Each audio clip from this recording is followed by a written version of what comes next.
My mom abandoned us for her new husband's family and moved overseas. A decade later, she came back begging for my brothers. I was 14 the spring everything on Birch Street went black with smoke, and my brother Vince was 9 and still carried his glove to school like it was a passport to a better country. That year I could measure time by Graham's rules about food, because he had rules for everything worth chewing and a few things that weren't, like how cereal should be leveled with a butter knife and how milk should be poured to a line he drew with a marker on the glass. He wasn't our father, and he never pretended otherwise, except when it helped him lecture. And even then he did it with a grin that felt like a receipt being stapled to your shirt. Nora, who used to laugh in the kitchen before work, had learned a new smile that lived between her cheeks and never touched her eyes. And she wore it whenever Graham counted chicken strips like coins and announced that extra mouths mean extra bills.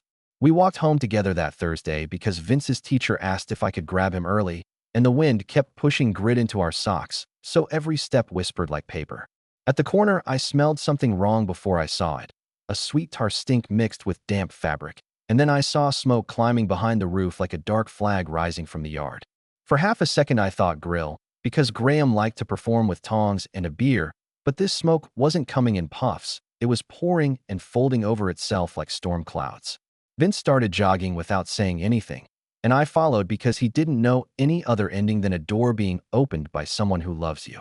We dumped our backpacks by the cracked bird bath and rounded the fence, and the heat slapped my face like we'd walked into a dryer full of coins.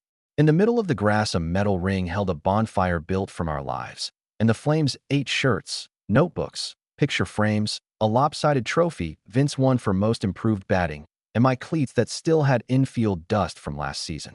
Graham tipped a red gas can and laughed through his teeth like he'd just discovered an easy way to get rich, and Nora stood near the patio with her phone held high, as if she was filming a parade, not an execution. The stepkids, Piper and Sloan and Dylan, watched through the slider with sticky popsicles and tried to look brave, which made them look cruel without understanding why. Graham turned and saw us and smiled a smile that didn't show teeth, but showed everything else. And he said we had appetites like grown men and wallets like ghosts, and how he was done footing debts that didn't belong to him. He called us strays, and the word landed like a leash snapping shut, and he gestured toward the street with the can to show us the direction for county intake. Nora swung the phone toward us like she was catching a surprise party reveal, and she said they were flying to Denmark in the morning and that we'd manage fine because kids are resilient when they stop lying to themselves. Vince made a sound I still hear before thunderstorms, and he asked where we were supposed to sleep tonight, and Nora shrugged like she was trying on a sweater she might return and told him that problem stops being hers after the plane takes off. The neighbors' kids were in their yard pretending to ignore us while recording every second through gaps in the fence, and their camera lenses felt like cold coins pressed under my tongue. Graham leaned toward the fire and tossed Vince's glove into the flames with a flick of his wrist like he was skipping a stone, and I watched leather buckle and curl while my brother choked on air he could no longer swallow. Something settled inside me then, not a shout but a lock clicking, and I took Vince's hand and told him to remember the smell and the noise and the words because someday we would need them exactly as they happened. We left without looking back, because looking back would mean asking for a different ending, and that ending had been burned on purpose right in front of us. We walked until the houses turned into a park that always seemed bigger from a bike, and we sat on a bench that had a plaque for a stranger who loved birds, and Vince cried like a kid who just learned that rules can be bent until they break. I counted what we had, which was nothing but the two of us, and I tried to imagine what it would cost to turn nothing into a place to sleep and wake without flinching. After the sun slid behind the library roof and the air cooled enough to breathe without tasting ash, I told Vince we were going to try one person who might answer even if he was drunk, because sometimes drunks answer to feel important. Our dad's brother lived across town and used to bring bowling shoes to Thanksgiving, and his name was Toby, and Nora always called him a cautionary tale, which meant he might accidentally be a lifeline. We didn't have bus money, so we waited until a crowd of high schoolers jammed through the rear door, and we moved with them like minnows cutting behind bigger fish, and nobody noticed two boys gripping the rail like it was their last good idea. Vince pressed his forehead to the fogged window and watched the city slide past like a movie someone forgot to score, and I rehearsed how to ask for help without sounding like I was trading one bully for another. Toby's building smelled like hot dust and old pizza, and the buzzer panel had more broken buttons than working ones, and I didn't know his unit anyway. So we started at the top and worked down, ringing names we didn't recognize until someone with smoker's breath finally said Renee is coming. When the door creaked open, a woman with a messy bun and a purple sweatshirt looked us over like we were selling magazines that didn't exist, and I said our names fast before she decided to close anything. Up close, I could see she wasn't mean, just tired, and she waved us into a hallway with carpet that felt like stepping on damp bread, and we climbed until my legs ached worse than any practice I'd ever run. Toby was on the couch in a shirt that might have been white once, and the table was a still life of bottles and 1,000 lost coins, and he blinked at us like someone had changed the channel on his life without warning. I told the story 3 times because the first time he thought I was making a joke, and the second time he forgot why we were standing in his doorway, and the third time he picked up his phone and called Nora, who didn't answer, and then Graham, who did. I could hear Graham's voice through the cheap speaker calling us liars and saying we'd run off because chores felt unfair, and then the line clicked dead like a trap shutting, and Toby stared at the phone as if it had asked him for rent. Renee pulled him into the kitchen, and they hissed at each other with the faucet running for cover, and I kept Vince on the couch because sitting looked like a choice and standing looked like a mistake. After a while, Toby came back and said we could stay on the floor for a couple nights until he figured something out, and Renee put down 2 thin blankets that smelled like warm laundry, and Vince curled against my shoulder with the hiccup breaths that come after crying too hard for too long. I lay there counting the cracks in the ceiling and telling myself not to forget the crackle of our shirts burning, because forgetting would be letting someone else write the story in our place. Somewhere down the hall, a baby cried and a television laughed and a siren slid past like a whale singing through concrete, and I finally closed my eyes because morning was going to insist on arriving whether I was ready or not. Living with Uncle Mark was never meant to be permanent, but days became weeks and weeks became months. The 1-bedroom apartment felt smaller every day, Mark and his girlfriend Clara in the bedroom, me and Liam on the living room floor. Privacy didn't exist, and neither did any sense of home. 2 months in, Mark lost his job and blamed us for the stress. That night, I overheard Clara saying she never agreed to raise someone else's kids, hinting that maybe social services should take us. I lay awake, terrified we'd be separated. The next day, I skipped school and searched every store with a help wanted sign. Most laughed at a 16-year-old asking for work, but a small convenience store owner finally offered me cash to stock shelves after school. It wasn't much, but it kept us there a little longer. Mark's resentment grew. He started drinking earlier, saying we were just like our father, burdens. I gave him most of my earnings for rent, saving only a little. Liam did his homework at the store while I worked. The owner sometimes slipped him snacks out of pity. 6 months later, Clara gave Mark an ultimatum, us or her. I came home to find our bags by the door. But when Mark left, Clara admitted she didn't really want to throw us out. She had a sister, Paige, with a finished basement and a separate entrance. If I handled yard work, we could stay. The basement was cold and damp, but it was safe. I worked 2 jobs through high school, stocking shelves and seasonal yard work. Liam struggled too. Kids bullied him for living in someone's basement until one day he fought back and got suspended. I was proud he stood up for himself. We never heard from Mom, but her cousin Maya visited once a year, bringing news. That's how we learned their perfect life abroad collapsed in less than a year. Edward lost his job, and they moved 3 hours away. Mom had another child with him, a boy, which hit Liam hard. After I graduated barely passing, I found warehouse work. Liam, 15 then, started a part-time job too. We scraped enough for a small apartment. I pushed him to focus on school. He earned a partial scholarship to college, aiming for medicine. For years, Mom was nothing but a ghost. Then one Tuesday, Liam called during work, urgent. He sent me screenshots of messages from her. After 10 years of silence, she needed something. Her youngest son had kidney disease, and none of them were matches. She wanted Liam tested. We saw our chance. Liam kept her talking without committing, while I dug into Edward's business. He was expanding, looking for new property. Perfect. I found a building with hidden structural problems and lined him up for the deal under my middle name. Meanwhile, Liam met Mom at a cafe. She begged for help, hiding it from Edward, who still called us parasites. She sent full medical records in desperation. Within days, Edward signed the lease without inspection, locking himself into a costly disaster. Liam arranged to visit their house, introduced as a friend's son. He met the sick boy, pale, 16, clearly unwell. The other kids eyed him strangely. Mid-dinner, Edward took a call about the property's black mold and huge remediation costs. Furious, he returned to the table, then froze, realizing Liam's identity. When Liam confirmed, Edward exploded, flipping the table and calling us parasites. The sick boy looked shocked. The older kids filmed the chaos. Liam calmly reminded him of the day they burned our belongings. Edward denied it, until Liam played the video from our old neighbor. Silence fell. The sick boy cried. Edward lunged for Liam's phone, but Liam warned he had copies and mentioned the lack of a statute of limitations on child abandonment here. Edward threw him out. Mom chased him, begging about the kidney. Liam said he might consider it, but only under conditions.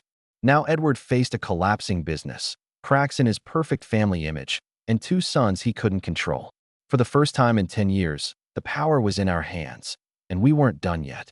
Edward didn't know yet that I was the one behind the property deal, and that made every move feel sharper, like playing a game of chess where I already had him cornered. Liam and I spent the next few nights refining our plan, working in the dim light of my kitchen while takeout boxes piled up on the table. He had the patience for gathering information, the way he could keep Mom talking without giving her anything real in return, and I had the connections and experience to hit Edward exactly where it would hurt. The medical situation gave us leverage we hadn't had before. Mom's desperation made her reckless, talking to Liam behind Edward's back, sending details she should have kept close, and trying to guilt him with pictures of the sick boy looking pale and small in a hospital gown. Every time she messaged, I felt that same mix of anger and cold calculation. Anger for what they'd done to us, calculation because this time we were the ones steering the direction. A few days after the dinner blow-up, I learned through one of my warehouse contacts that Edward was scrambling to secure financing for the building he'd leased. The remediation costs for the mold were higher than even I had guessed, and his investor had started asking hard questions about whether the expansion made sense at all. It was the perfect time to press harder. Liam, meanwhile, was digging into the step-siblings. He started following them on social media from a clean and used account. He wasn't just looking at their posts. He was reading comments, seeing who they interacted with, mapping the circle of people who still believed in Edward's perfect family narrative. The more we saw, the more cracks appeared. The oldest daughter, Mia, posted vague quotes about loyalty and betrayal. The middle one, Drew, seemed angrier, writing long captions about trust being broken. It was almost too easy to guess they'd been talking about the dinner. One evening, around 10, Liam called me with something new. Mia had posted a photo of her and Drew at a coffee shop with the caption, "Sometimes the truth hurts, but it's better than living in lies." She'd tagged a location just a few blocks from their house. We didn't know if it meant anything concrete, but it told us they weren't buying their parents' version anymore. That was an opening we couldn't ignore. The next day, I drove to Edward's business location. I didn't go inside, just sat in the car across the street and watched. The man who had once stood in our backyard with a gas can and a smirk now walked out of his office looking 10 years older than he should, shoulders hunched, phone pressed tight to his ear. Even from the car, I could see the frustration in his face, the way he waved his free hand like swatting at invisible flies. I wanted him to feel smaller every day, to understand what it meant to lose control piece by piece. That night, Liam got a message from an unknown account. It was Drew. No preamble, no hesitation, just a blunt line. "Is it true they left you behind?" Liam waited before replying, keeping his tone short but honest. "Yes, and there's proof." Drew's next message came within minutes. "Send it." We decided to hold back for now. If they wanted the proof, they'd have to meet us in person. By Friday, Edward's situation had shifted again. A contact in commercial real estate told me that one of his backers had pulled out completely after reviewing the building's inspection report. That kind of loss wasn't just inconvenient. It was a hole in the ship, the kind that made water rush in faster than you could bail it out. The idea of him pacing in his office, realizing every decision he'd made was stacking against him, kept me up that night in the best way. We decided to split our focus. Liam would arrange to meet Drew and Mia under the guise of answering their questions. I would accidentally cross paths with Edward somewhere public, where he couldn't explode without people noticing. If he recognized me before I was ready to reveal myself, I could still use my middle name, keep him off balance. But if the timing felt right, I'd let him know exactly who I was. The meeting with the older kids happened first.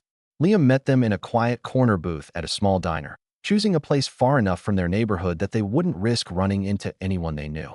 They were nervous at first, glancing around like they were being watched. When Liam finally slid his phone across the table and pressed play on the video, Mia covered her mouth, and Drew swore under his breath. They watched in silence until the end, the flames lighting up the frame, Mom's laugh sharp as glass. Edward's voice telling us to walk to foster care. When the video ended, neither of them spoke right away.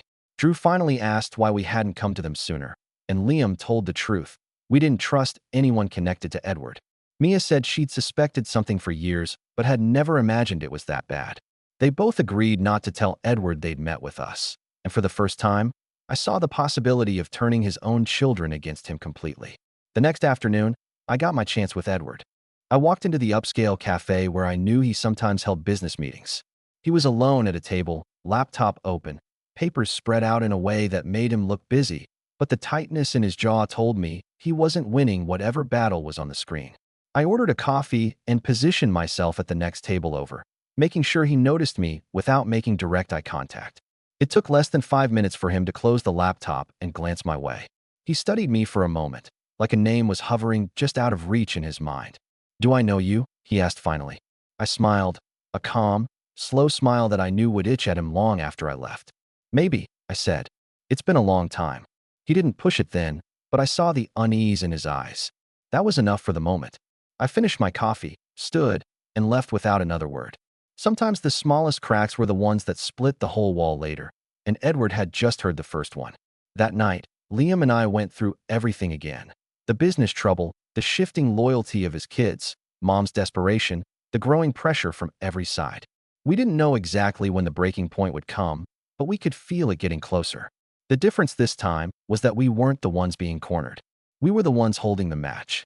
The morning after the cafe encounter, I woke up with the kind of clarity that doesn't leave room for hesitation. Edward was teetering on the edge, and the right push would send him straight into the fall. Liam and I knew it had to be timed perfectly. Too soon, and he might have room to recover.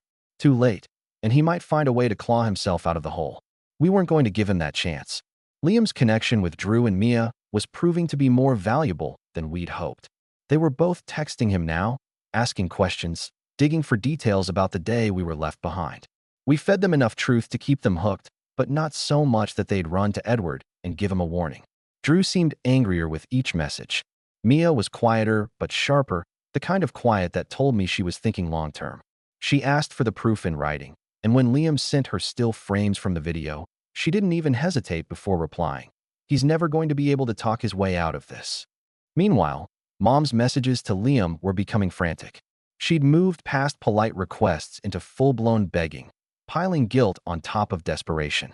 She told him the boy's condition was deteriorating faster than expected, that dialysis was only buying time.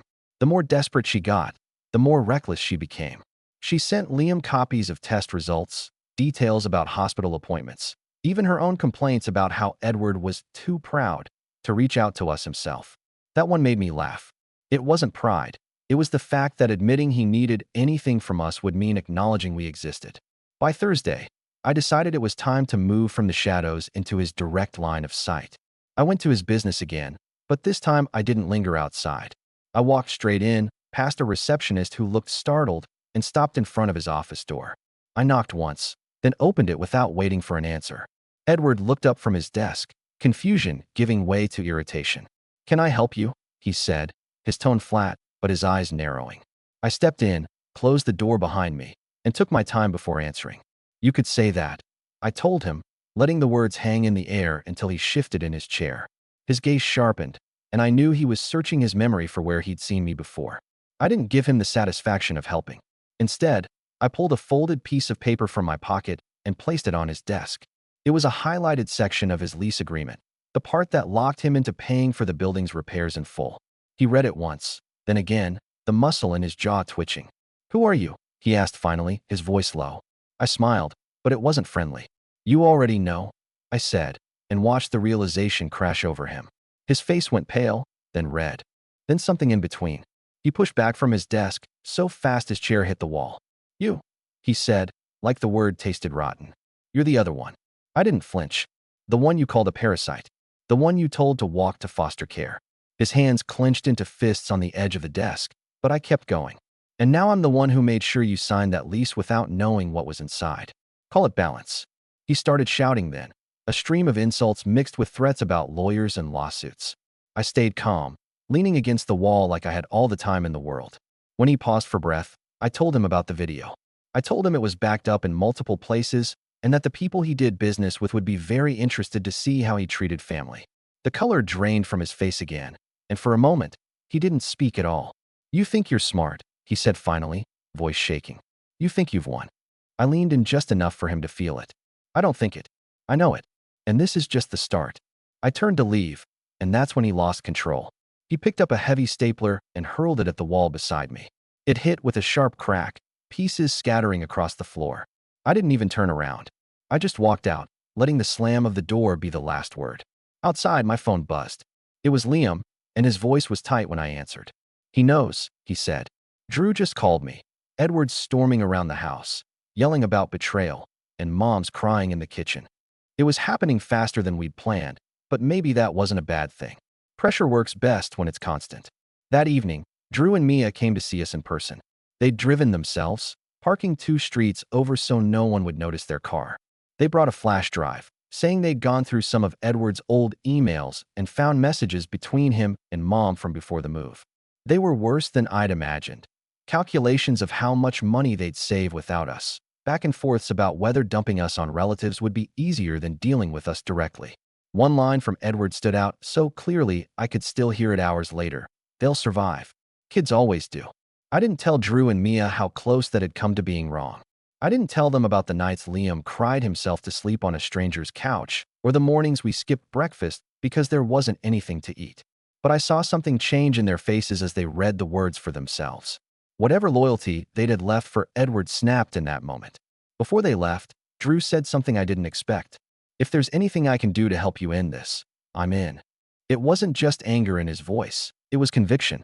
That made me pause. This wasn't just about revenge anymore.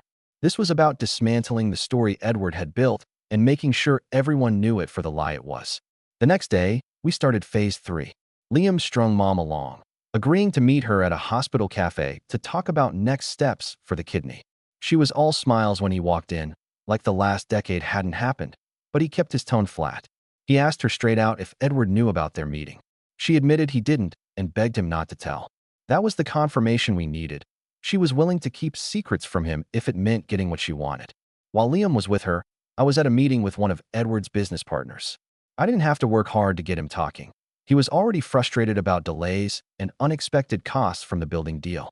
I kept my questions careful, just enough to steer him toward the right conclusions without making my involvement obvious. By the end of the meeting, I knew Edward's financial breathing room was almost gone.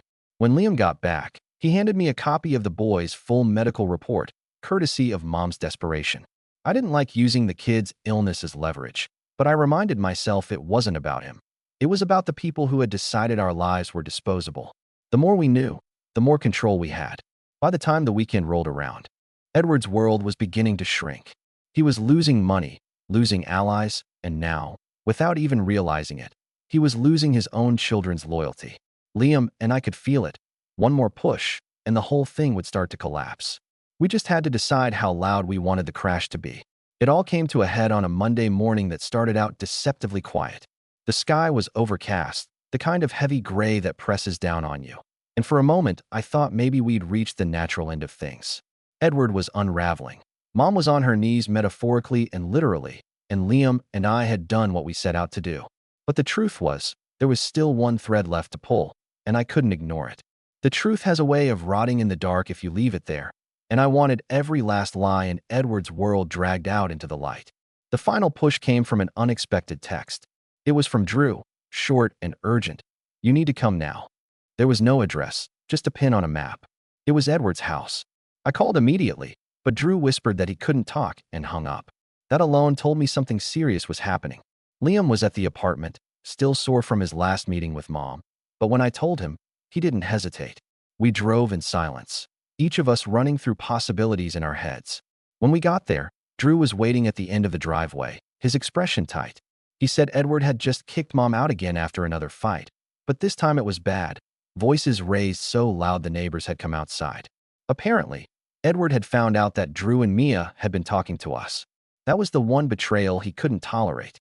Inside the house, Edward was pacing the living room, a drink in one hand, shouting into his phone. I couldn't hear who was on the other end, but the words lawsuit and fraud kept coming up. I didn't bother knocking. I stepped right inside, Liam behind me, and for a moment Edward just stared like he couldn't believe I'd walked into his home. His face went from surprise to fury in seconds. He slammed the phone down so hard the glass on the screen spiderwebbed. "You think you can just show up here?" he said, his voice rising. "After what you've done to my business, my family?" I kept my tone even. "Your family," I said slowly, "isn't yours to claim anymore. They know who you are now."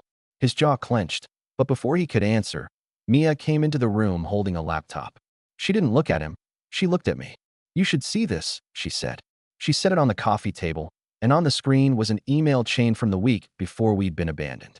It was from Edward to Mom, laying out his plan for moving to Canada instead of France, because it would be easier to leave them behind without anyone asking questions. The them was us. I could see Liam's hands balling into fists beside me, but I kept him from stepping forward. Edward tried to grab the laptop, but Mia shut it and stepped back. "It's backed up," she said, her voice steady. "Everything is backed up now." That was when I knew whatever control Edward thought he still had over his kids was gone. We didn't need to shout anymore. The evidence was speaking for us. I told Edward that by the end of the week, every one of those emails would be in the hands of his investors, the business community, and anyone else who thought of him as a respectable man. He tried to bluster, to threaten, but the words had no weight now. His children were standing in the room, their eyes fixed on him, and he couldn't spin this into a misunderstanding. Then Liam stepped forward, pulling out a single sheet of paper from his jacket. It was the signed confession from Mom, the one admitting to abandoning us. He placed it on the table between us. "This is the truth," Liam said, his voice sharper than I'd heard in years. "And it's not going away. You can fight it, but you'll lose. You always lose when you think everyone else is as blind as you want them to be." Edward stared at the paper, and for the first time, I saw something in his face that wasn't rage. It was fear, not of us, but of what losing the story he'd told for years would do to him. His whole life was built on a version of events where he was the savior, the provider, the victim of our supposed ingratitude. Now, with a few lines of ink and a series of emails, that life was collapsing. I didn't stay to watch the full implosion. We left the house, and for the first time, Drew and Mia walked out with us. Outside, Mia handed me a small USB drive. "It's everything," she said. "Every document, every message, every piece of proof we could find." Her hands shook slightly, but her voice didn't. "Do what you need to do." We didn't waste time. That night, Liam and I sat at the kitchen table, sorting through the files. There were bank statements showing Edward draining accounts to cover personal debts, records of him using company money for luxury trips, even messages to old friends bragging about how he'd cut dead weight from his life. The phrase made my stomach turn because I knew exactly who he meant. The next morning, we sent it all out. Investors, business partners, community boards, anyone who might matter to him professionally or socially. This time, we didn't just send the files. We attached a letter from both of us, outlining the truth in clear, simple language. We didn't write with anger. We wrote with precision, knowing that the facts alone were enough to burn his carefully built world to the ground. The fallout was immediate. Edward's company website went offline within hours. By the end of the week, a local news outlet had published a story about allegations of misconduct and personal abandonment against him. We hadn't even contacted the press. It had been leaked by someone else, maybe one of the investors we'd sent the files to. His name was everywhere, but not in the way he'd spent years trying to make it. Mom tried to call Liam again, this time from an unfamiliar number. He didn't answer. She left a voicemail, her voice thin and cracked, saying Edward was gone, the house was being repossessed, and she didn't know where to go. She said she was sorry, but the words sounded hollow, like she was saying them because she thought it might buy her something. And then, just when I thought it was over, Liam did something I hadn't expected. He told me he'd gotten the results. He was a match for the boy. He was going to go through with the donation. I asked him if he was sure, if he wanted to do anything for a family that had left us to rot. He said it wasn't for them. It was for the kid, who had never made a choice in any of this. The surgery happened 2 weeks later. Mom tried to visit the hospital, but Liam refused to see her. The boy recovered quickly, and Liam went home sore but steady. We never told Edward about the donation. Let him think we'd refused. Let him live with the idea that his son's survival had nothing to do with us. Months later, I got one last message from Mia. It was just a photo of Edward sitting alone in what looked like a cheap motel room, staring at the wall. No caption, no explanation. I didn't need one. The empire he'd built on lies was gone. The audience for his stories had turned their backs. and all he had left was the echo of his own voice. I stared at that picture for a long time before deleting it, not out of forgiveness, but because I realized we'd already won. We didn't need to keep him in front of us anymore. We had lives to live, and for the first time in a decade, they were ours entirely. The past was still there, but it wasn't steering the wheel anymore. We were.